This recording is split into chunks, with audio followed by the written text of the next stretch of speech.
عملی نیکی میں اصل شے ہے ہمدردی، ہمدردی میں مال خرچ کرنا، اور اس کے لیے ستون ہے زکوٰۃ۔ کم سے کم یہ 2.5% تو نکالو، بوتل کا کارک تو کھل جائے، پھر اور بھی دو اور بھی دو اور بھی دو۔ یہ تو obligatory ہے، یہ تو فرض ہے، یہ تو لازم ہے۔ لیکن مقصد کیا ہے؟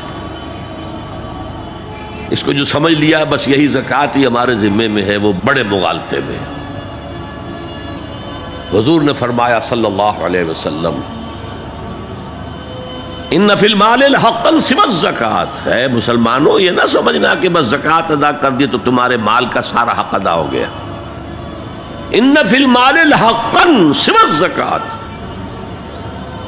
تمہارے اموال میں حق ہے اللہ کا زکوٰۃ کے علاوہ بھی۔ اور پھر آپ نے یہ آیت پڑھی، وَآتَى الْمَالَ عَلَىٰ حُبِّهِ ذَوِي الْقُرْبَىٰ وَالْيَتَامَىٰ وَالْمَسَاكِينَ وَابْنَ السَّبِيلِ وَالسَّائِلِينَ وَفِي الرِّقَابِ وَأَقَامَ الصَّلَاةَ وَآتَى الزَّكَاةَ۔ یہاں آتا زکوٰۃ تو ہے ہی ہے، اس سے پہلے جو آ رہا ہے یہ سرپلس ہے، اس سے آگے کی بات ہے، یہ ایڈیشنل ہے۔ اسی لیے جب انفقوا انفقوا انفقوا انفقوا انفقوا کی جو تکرار ہوتی ہے قرآن مجید میں، تو ایک جگہ پھر سوال کیا صحابہ نے، کتنا خرچ کریں حضور؟ فرمایا قل العفو، کہہ دو جو بھی ضرورت سے زائد دے ڈالو، don't accumulate, don't retain any thing.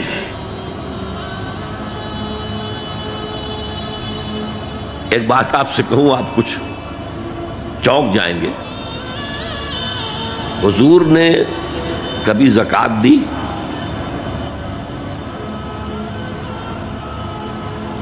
کبھی نصاب کے بقدر پیسہ آپ کے پاس جمع ہوا کہ آپ پر زکوٰۃ واجب ہوتی؟ ایسی عجیب بات ہے۔ ارکان دین میں سے ایک رکن سرے سے غائب، کبھی آپ نے مال رکھا ہی نہیں۔ حضور کا اسوہ ہم جانتے ہیں، مسواک کر لی ہے، پائچے جو ہے ٹخنے سے اوپر کر لیے ہیں، یہ اسوہ ہے؟ ہاں ہے، یہ بھی ہے، ٹھیک ہے، سنت ہے، اسوہ تو یہ ہے۔ اور صرف آپ کا نہیں، جنہیں ہم کہتے ہیں فقراء صحابہ، ابو ہریرہ، ابو ذر، سلمان فارسی، علی رضی اللہ تعالی عنہ اجمعین، یہ فقراء صحابہ میں سے تھے، کبھی کچھ نہیں رکھا اپنے پاس۔ میں نے بتایا تھا آپ کو شاید کہ حضرت علی کی جب شادی ہو رہی تھی حضرت فاطمہ سے، کوئی مکان تھا ہی نہیں، کہاں لے کے جائیں؟ ایک انصاری نے ایک حجرہ دیا ہے اپنے مکان کا، اس میں حضرت فاطمہ ودا ہو کر گئی۔ He didn't have any home۔ ابو ذر وہ تو دوسری انتہا کو چلے گئے تھے۔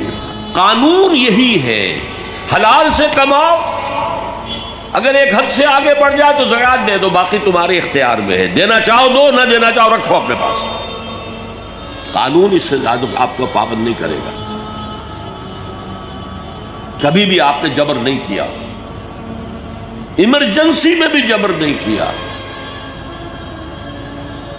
ایک واقعہ آتا ہے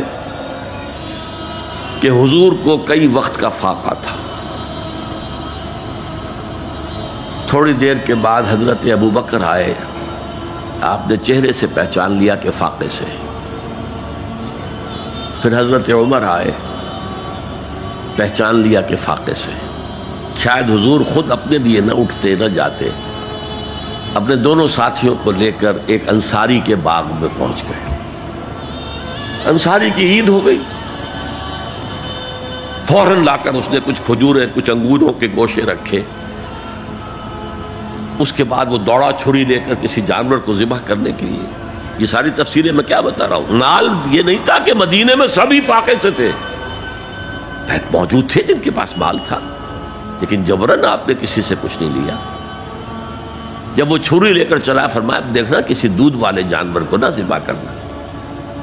بہرحال کچھ دیر کے بعد وہ گوشت پکا کر لایا، روٹیاں رکھیں۔ اس کے بعد حضور نے ایک روٹی پر چند بوٹیاں رکھ کر کہا یہ عائشہ کو دے آؤ، اسے بھی کئی وقت کا فاقہ ہے۔ اور پھر حضرت عمر کی طرف رخ کر کے کہا عمر یہ ہیں وہ نعمتیں جس کا حساب دینا پڑے گا اللہ کے ہاں۔ فَأَمَّا بِنِعْمَةِ رَبِّكَ فَحَدِّثْ، اور یہ جو فرمایا گیا الہاکم التکاثر میں نعمتوں کا حساب لیا جائے۔ وَلَتُسْأَلُنَّ يَوْمَئِذٍ عَنِ النَّعِيمِ، فرمایا یہ نعمتیں ہیں۔ تو یہ ہے اصل میں انفاق کا معاملہ، آپ کے اس پر چھوڑ دیا گیا ہے۔ جتنا بھی آپ میں جذبہ ہے، جتنا بھی آخرت کا یقین ہے، اتنا ہی آپ پسند کریں گے کہ آخرت کے بینک میں جمع کرائیں، یہاں کے بینکوں میں کیوں جمع کرائیں؟ یہاں کتنا دے دیں گے آپ کو؟ 10%، 20%، وہاں 700% ملتا ہے۔ 700% نہیں، 7000، 700 گنا۔ Why to keep it in these banks؟ حضرت مسیح کا جو پہاڑی کا واس بہت مشہور ہے، سرمن آف دا ماؤنٹ، بڑے پیارے الفاظ ہیں۔ میں آپ سے اپنا تاثر عرض کیے بغیر نہیں رہ سکتا۔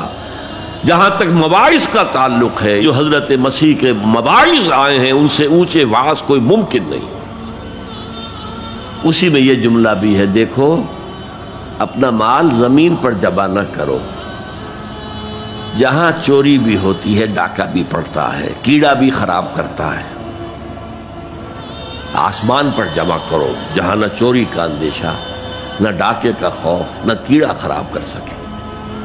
اس لیے کہ میں تم سے سچ کہتا ہوں کہ جہاں تمہارا مال ہوگا وہیں تمہارا دل ہوگا۔ مال یہاں ہوگا تو دل اٹکا ہوا ہوگا، اور فرشتے اس طرح گھسیٹ کر کھینچیں گے آپ کی جان کو جیسے کہ سیخ پر سے کباب کھینچا جاتا ہے۔ اور اگر دل وہاں لگا ہوا ہے جس کے لاکھوں کروڑوں ڈالر سوئس بینکس میں جمع ہے، اسے کہا جائے نکل جاؤ پاکستان سے، اسے کوئی تکلیف ہوگی؟ نکل جاؤ فلاں ملک سے، ملک بدل کرتے تو کیا تکلیف؟ میرے بینک کے اندر پیسے ہیں۔ البتہ جس کا باہر کچھ نہ ہو اسے اگر یہ دی جائے سزا تو اس کی تو جان پر بن جائے گی۔ تو یہ ہے انفاق کا معاملہ۔ اس میں یہ دو جو ہے، ایک قانونی سطح ہے، قانونی سطح یہ کہ حلال ذریعہ حرام نہ ہو، سود نہ ہو، جوا نہ ہو، فحاشی کو ذریعہ نہ بنایا جائے، منشیات کو ذریعہ نہ بنایا جائے کمائی کا۔ اور جو بھی آپ کے پاس ہے، آپ نصاب کی سطح کے اوپر آ گئے تو 2.5% زکوٰۃ دے دو۔ قانون اس سے آگے آپ سے مطالبہ نہیں کرے گا، اگرچہ فقہا نے یہ فتویٰ دیا ہے کہ اگر کسی وقت جو فقراء ہیں ان کی ضرورتیں زکوٰۃ سے پوری نہ ہو سکیں تو اس وقت کا امام، اس وقت کا خلیفہ، وہ زبردستی بھی امراء کے مال میں سے مزید لے سکتا ہے زکوٰۃ کے علاوہ۔ لیکن کمال یہ ہے محمد رسول اللہ صلی اللہ علیہ وسلم کا کہ نہایت جان گسل تحریک جو تھی، انقلابی تحریک، اس میں بھی کبھی آپ نے جبر سے کام نہیں لیا۔ یہ آپ کی چوائس پر ہے۔ البتہ ایک معیار مقرر کر دیا، جیسے حضرت ابو بکر غزوہ تبوک کے موقع پر سب کچھ لے آئے تھے گھر میں جھاڑو پھینک کر۔ عام حالات میں یہ نہیں، ایک شخص آئے صحابی انصاری، میں اپنا سب کچھ اللہ کی راہ میں دینا چاہتا ہوں، فرمایا نہیں، تم چاہتے ہو کہ اپنے ورثاء کو غریب اور فقیر بنا کر جاؤ؟ اس نے کہا اچھا میں آدھا نہیں، آدھا بھی بہت ہے۔ فرمایا تہائی دیتا ہوں؟ فرمایا ہاں تہائی کافی ہے۔ وَالثُلُثُ کثیر، اور ثلث بھی بہت ہے۔ اور یہی قانون ہے وراثت کا، آپ ثلث سے زیادہ، 1/3 سے زیادہ کی وصیت نہیں کر سکتے۔ 2/3 مال جو ہے کم سے کم وہ صرف قانون وراثت کے مطابق تقسیم ہو، اور کسی وارث کے لیے وصیت نہیں کر سکتے۔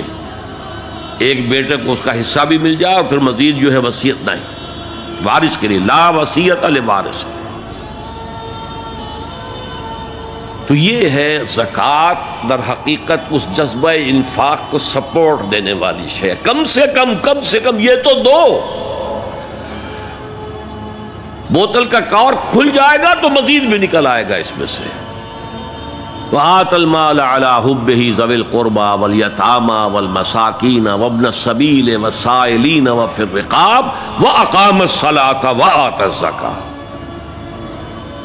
اللهم صل على محمد